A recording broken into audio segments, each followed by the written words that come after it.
Ini terkait loh dengan informasi selanjutnya terkait pembunuhan. Geger jasad seorang wanita didapati terkubur dengan bau tak sedap menghebohkan warga Ngemplak, Sleman, Yogyakarta. Utang piutang hingga berujung sakit hati melatar belakangi tersangka berbuat keji.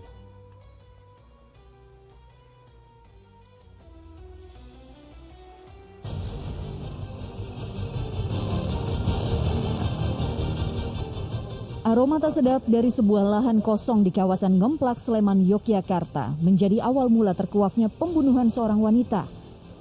Semua berawal saat salah seorang warga ingin membersihkan kebunnya di sekitar TKP. Namun gundukan tanah dengan bau menyengat membuat curiga dan melaporkannya kepada aparat Polsek Ngemplak. Dari situ didapat SKCK korban sebagai identitas. Ia adalah wanita berusia 21 tahun, warga Jogonalan, Klaten, Jawa Tengah. Rupanya korban sudah meninggalkan rumah sejak 15 Juli silam saat ibunda sedang tidur. Kala itu Dita, panggilan akrabnya, hanya berpamitan dengan sang adik bahwa ingin pergi ke rumah teman. Namun sebulan berlalu, kedua orang tua korban pun tak tahu keberadaan sang putri hingga akhirnya diketahui sudah tiada. Saya pas itu sih nggak pamit, cuma sama mbahnya sama siapa adiknya mau pergi ke rumah teman gitu. Buron selama hampir sebulan, tersangka pembunuhan Dita Riana Listia terkuak.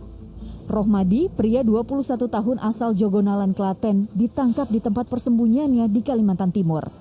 Tersangka merupakan pekerja di peternakan ayam sejak Januari 2021 lalu yang berjarak 1 km dari TKP. Kala itu korban dipukul hingga tewas, lalu jasadnya dibiarkan begitu saja selama sehari semalam yang disembunyikan di dalam semak-semak. Keesokan harinya, tersangka kembali ke TKP untuk mengubur jasad temannya itu menggunakan cangkul yang dipinjam dari warga sekitar. Dalihnya, tersangka sakit hati atas ucapan korban terkait persoalan utang piutang. Dikatakannya bahwa korban memiliki utang sebesar 7 juta rupiah yang belum dikembalikan. Tapi korban kembali meminjam sebesar 1 juta rupiah. Motif dari pelaku ini adalah karena dia merasa sakit hati dengan si korban. Kemudian modusnya melakukan pembunuhan ini dengan cara dihantam pakai batu di kepalanya. Usai mengubur korbannya, tersangka si residivis kasus pencurian motor itu menjual sepeda motor korban untuk biaya pelarian ke Tenggarong, Kutai Kartanegara. Namun demikian itu kita tidak berhasil saja, beliau tidak begitu percaya, langsung penyidikan yang lain yaitu ingin memiliki kendaraan atau barang korban. Tersangka dikenal teman kerjanya sebagai pribadi yang pendiam dan tak pernah bergaul. Sebelum pergi keluar kota, dirinya sempat bersembunyi di gudang gabah belakang peternakan ayam. Udah sembunyi di itu kayak gudang rambut. Teman-temannya kan nggak tahu. Terus pamit kerja kan tanggal 25 kan pamit libur. Libur katanya ke kota gede. Nggak tahu nih orangnya sembunyi di itu gudang rambut. Kini tak banyak yang bisa diperbuat di saat ancaman 15 tahun penjara menanti tersangka. Tim Liputan melaporkan. Astagfirullahaladzim. Ustaz, ini masih soal uang nih Ustaz pemicunya. Hingga tega menghabisi nyawa temannya sendiri. Berkaitan betul dengan hal yang sebelumnya kita bahas terkait dengan dosa dari pembunuhan. Begitu besar dosa membunuh hingga sudah seharusnya kita merawat dan juga menjaga sebenarnya kehidupan lain. Bagaimana nih Ustaz? Seseorang dapat melakukan sesuatu yang keji karena uang perkaranya. Ya sangat kita sayangkan ya, hanya karena uang yang tidak seberapa, nilainya 7 juta kalau tidak salah, itu bisa sampai menghabiskan nyawa. Itu sungguh luar biasa sebenarnya. Karena nyawa manusia itu tidak dapat dihargai, tidak terhingga nilainya. Bukan hanya di mata sesama manusia, tetapi juga di mata Allah.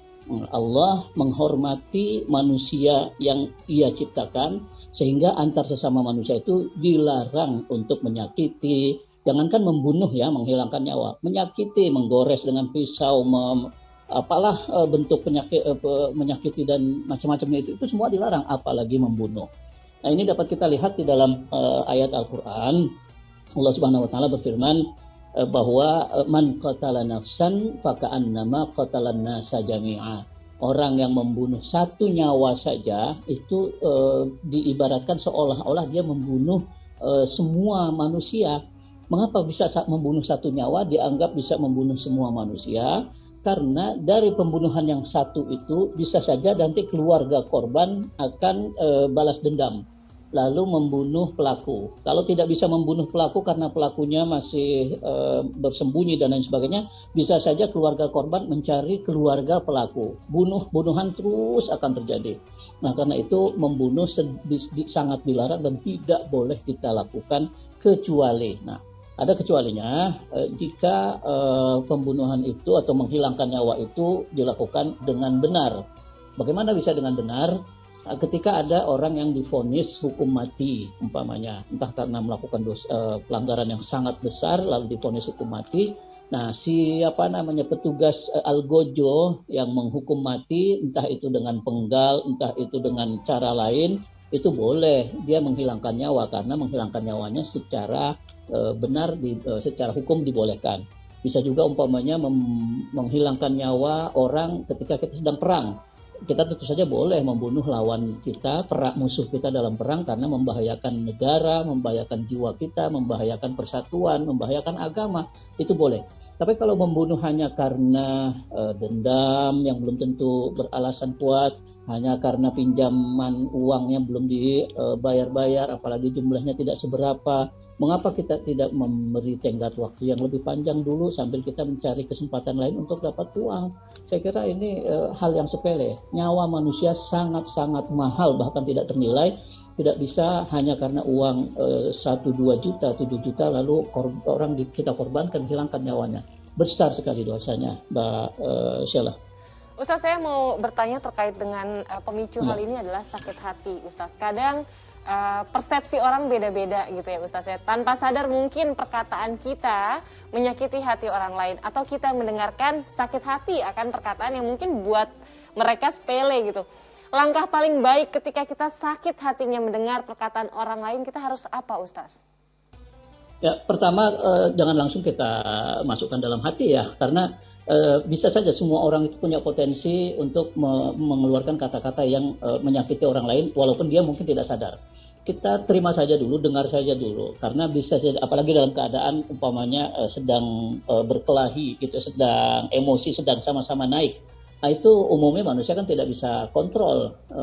Nah, karena itu saya kira cara terbaiknya adalah ketika terjadi ketegangan antara kita sama orang lain, kemudian keluar kata-kata yang menyakiti hati, lebih baik kita tunda, tidak usah selesaikan pada saat itu, kita tinggal untuk berwudu. Nanti ketika kita sudah mulai reda, orang lain juga sudah mulai reda emosinya, kita bicarakan baik-baik, itu biasanya hasilnya jauh lebih baik daripada kita paksakan selesai ketika emosi sama-sama tinggi. Itu Mbak Sheila ya. Jadi jangan dipaksakan untuk selesai pada saat itu.